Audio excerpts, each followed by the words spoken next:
تو رسول اللہ صلی اللہ علیہ وسلم نے فرمایا پیسہ کمانے سے منع نہیں, پیسے کو مسلط کرنے سے منع کیا. ہدف یہ نہ بناؤ.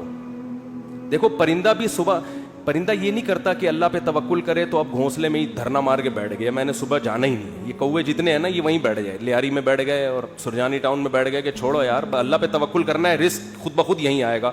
اللہ نے کہا نا تمہیں نکلنا پڑے گا. تو آپ صبح نکلو رزق کے لیے, لیکن تسلی رکھو کہ شام کو انشاءاللہ پیٹ بھرا ہوا ہوگا, میری بنیادی ساری ضرورتیں پوری ہو چکی ہوں گی, اور جب میری اولاد کا ٹائم آئے گا اللہ بچوں کا خرچہ بھی میری جیب میں ڈالے گا. ٹینشن نہ لو کہ 2 بچے ہو گئے تو 3 بچے ہو گئے تو کہاں سے کھلاؤں گا. جس اللہ نے تجھے کھلایا بھائی وہی. دیکھو ماں کی چھاتیوں میں دودھ پہلے پیدا ہوتا ہے, بچہ بعد میں پیدا ہوتا ہے, یہ بتانے کے لیے کہ اس کا پیدا کرنے والا اس کے رزق سے غافل نہیں ہے. ہر چیز میں گوروں کی طرح کیلکولیشن نہ کیا کرو بیٹھ کے. گورے کیا کر رہے ہوتے ہیں, دیکھ رہے ہوتے ہیں میرے پاس ابھی $10,000 ہیں تو ایک بچہ ہو گیا تو اس میں اتنا کیلکولیشن کر کے اتنا بچ رہا ہے, اتنا انویسٹمنٹ کیا, دوسرا ہو گیا تو یہ تو کیلکولیٹر کہہ رہے یہ نہیں ہو سکتا. قرآن کیا کہے گا, او بھائی تو پیدا تو ہونے دے. دیکھو اگر ہم نے یہ دودھ کا پروسیس نہ دیکھا ہوتا تو ہم تو اس ٹینشن میں ہوتے بچہ پیدا ہوگا تو میں تو 2 کلو دودھ اور بھینس کا لگوانا پڑے گا مجھے, میں تو خرچہ نہیں اٹھا سکتا. اللہ کہتے ہیں پیدا ہونے دے, اس کی ماں کی چھاتیوں میں دودھ اسی وقت پیدا کروں گا جب یہ پیدا ہوگا, اس سے پہلے نہیں. ہم کہتے ہیں نہیں پہلے پیدا ہو ہے بھائی, پہلے ماں کی چھاتیوں میں دودھ آئے پھر ہم دیکھیں گے ہاں بھائی آگے ہے دودھ, اب بچہ پیدا ہوگا. اللہ کہتے ہیں نہیں, مخلوق کو آنے دو پہلے, رزق بعد میں آئے گا اس کا. تو اس لیے بھائی رزق کمانا ہے, رزق کی ٹینشن نہیں لینی. اب آپ کہہ سکتے ہو کہ ٹھیک ہے ہم رزق کی ٹینشن نہیں لیتے, کماتے ہیں, لیکن ہم تو دیکھ رہے ہیں کمانے کی کوشش کر رہے ہیں, وہ وسیم بھائی کے پاس تو اتنا پیسہ آ گیا, فلاں کے پاس تو اتنا آ گیا, میں وہیں کا وہیں کھڑا ہوں. ہمارے کزن تھے کیا ہیں, وہ تھے نہ بن جائیں. وہ اکثر کہا کرتے تھے, یہ بات تو کہتے تھے اب نہیں کہتے, اللہ کا شکر اب دیندار ہے, کہتے یار مجھے ٹینشن اس بات کی نہیں ہے کہ میرے پاس پیسہ نہیں ہے, مجھے ٹینشن اس بات کی ہے کہ میرے جتنے دوست ہیں ان کے پاس آ گیا اور میں وہیں کا وہیں. تو یہ ایک مستقل ٹینشن ہے. دیکھو اس کا نبی صلی اللہ علیہ وسلم نے حل کیا بتایا ہے, پرندے کی مثال دی ہے. پرندہ کمپٹیشن میں کبھی بھی نہیں آتا, سمجھ رہے ہیں.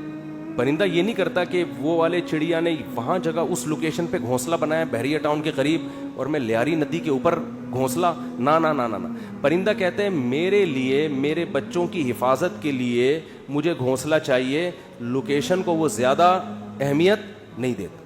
میں دشمنوں سے میری حفاظت رہے, ٹھیک ہے نا, سردی گرمی سے میری حفاظت رہے.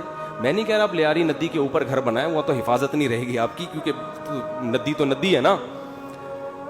تو آپ نے یہ سوچنا ہے کہ مجھے اپنے گھر میں تحفظ کے ساتھ, گھر والوں کے ساتھ رہنے کے لیے چھت چاہیے. یہ چھت اللہ انشاءاللہ میسر کرے گا, چاہے اپنی ہو چاہے کرائے کی ہو. یہ ٹینشن نہیں لینا ہے, یہ ٹینشن کہ میری اپنی چھت ہو کرائے کی نہ ہو, یہ آپ کی بنائی ہوئی ٹینشن ہے. اللہ نے اس رزق کا وعدہ آپ سے نہیں کیا ہے, یہ غریبی ہے, یہ غریبی ہے. بنیادی ضرورت آپ کی سالن روٹی ہوتی ہے نا.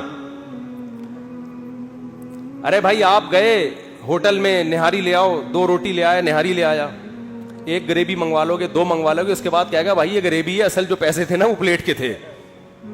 اب آپ نے گریبی کو مقصود بنا لیا, آپ جاتے ہی گریبی پہلے منگوا رہے ہو کہ یار 2 نہاری کی گریبیاں لے آ. اس کو غصہ آئے گا بھائی گریبی تو ضمناً ہوتی ہے. آج جو گریبی تھی نا, ذاتی گھر گریبی ہے, یہ بنیادی ضرورت نہیں ہے. گاڑی گریبی ہے, بنیادی ضرورت W11 میں بہت اچھی طرح سے پوری ہوتی ہے. ہم نے تو بھائی 20 سال W11 میں سفر کیا ہے اور اللہ کی قسم اب ترستے ہیں کہ W11 میں بیٹھے ہیں, لیکن اب شہرت اتنی ہو گئی کہ وہ بیٹھ نہیں سکتے. اب وہ W11 والا بھی اٹھ کے آ جائے گا کہ میں نہیں چلا رہا, میں گپ شپ کر رہا ہوں آپ سے. ورنہ عامر بھائی W11 کا مزہ آپ نے لیا ہوگا نا. W11 کراچی کی بہترین سوغات ہے بھی. G7 4L میں اللہ دشمنوں کو بھی نہ بٹھائے.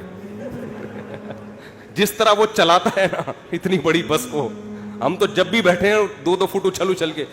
ہمارے ایک جاننے والے ریٹائر آفیسر تھے, لیفٹیننٹ تھے, وہ بیچارے کراچی کی بس میں نا کہ پچھلی سیٹ پہ بیٹھ گئے, اسپیڈ بریکر پہ جب اچھل کے دھڑام سے نیچے گرے, ان کی ریڑھ کی ہڈی میں مسئلہ ہو گیا, اسی میں ان کی موت واقع ہوئی ہے.